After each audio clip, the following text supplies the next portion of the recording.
Prepare your brains! Welcome to Books and Seasons, where I talk about the books that I've read in the last few months. So the first book I'm going to talk about is Beauty Tips from Moose Jaw by Will Ferguson. It's one of my Canadian books. What's really interesting about this book is you get to see Canada through different sections of his life. So we get to see when he's a child, when he's kind of a young adult and like in his 20s, and when he has a son of his own.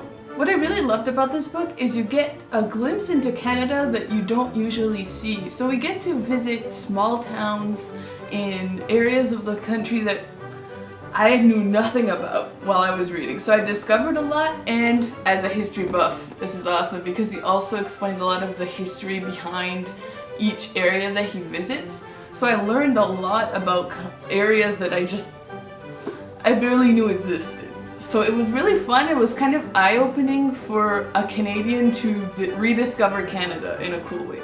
I really recommend this book for anyone who's interested in history or just kind of Canadian landscape and culture, because he really explores a lot of what it means to be a Canadian. So I really recommend it. It's very fun. Also hilarious. This guy's really funny. So my second book is The House of Spirits by Isabel Allende. I don't know. Also, Isabel is actually spelled the same way as Isabel spells it. Frankly, not common. I'm kind of on the fence about this one. It was a book that we were supposed to read for a specific class, but we didn't end up reading it, so I just had it in my collection for years and I just never opened it. So I figured, I might as well pick it up. And I think that's my problem with it. If I would have studied this book in a class, I think I would have preferred it a lot more than I actually do. It's not an easy read by any means, but technically it's well done. Basically what it's about is you see a family, but you see multiple generations from this family. So it's kind of like seeing a glimpse from a pretty far away past to a present through different people. So we switch up who is narrating the story all the time. I did find it really interesting how like the father and mother figures affected the kids differently, and you kind of get to see kind of a progression towards that, because you do stick with some characters pretty much the whole way through, but new characters are constantly added because time is going by. If my explanation is a little not clear, that's kind of how I feel about the book as well. It's really interesting, and the ending really got me interested in it again, because honestly it took me months to get through this. The ending is really good. I'm not sure I really recommend it though. It's not something that's like fun to read by any means, and I think like if you want to give yourself kind of an interesting challenge, sure. But just as I feel like reading today, I don't really suggest it. Filming when Lily is here is so sad.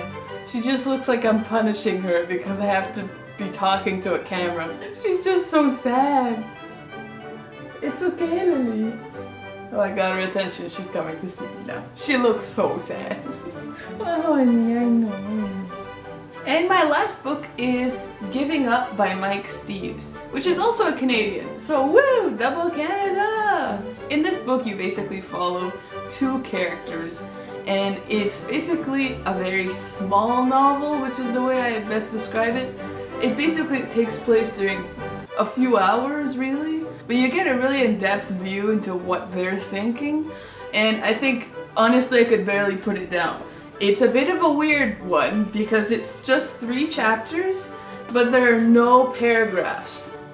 It's just straight through for the entire chapter, which I thought was going to be incredibly difficult, but honestly you can just keep reading it because it's basically just like thoughts. It reads really well. And I also think it's really easily relatable. Like, you might not relate to everything in this book, but there are certainly certain aspects that are like, I feel exactly the same. It's kind of saying the things that you don't want to say out loud, because they're not saying it out loud either. It's more like in their heads. I really recommend it.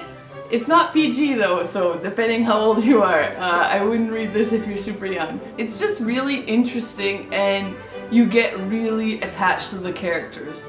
And it's not super long, so you can kind of read it pretty quickly, and I certainly did. I read this probably in like, a few days. So those are the books I've read recently. What have you guys been reading? Leave a comment down below. I might check it out. Also, if you've read any of these books, let me know. I'd love to know your opinion on them.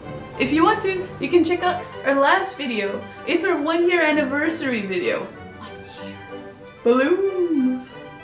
Thanks for watching!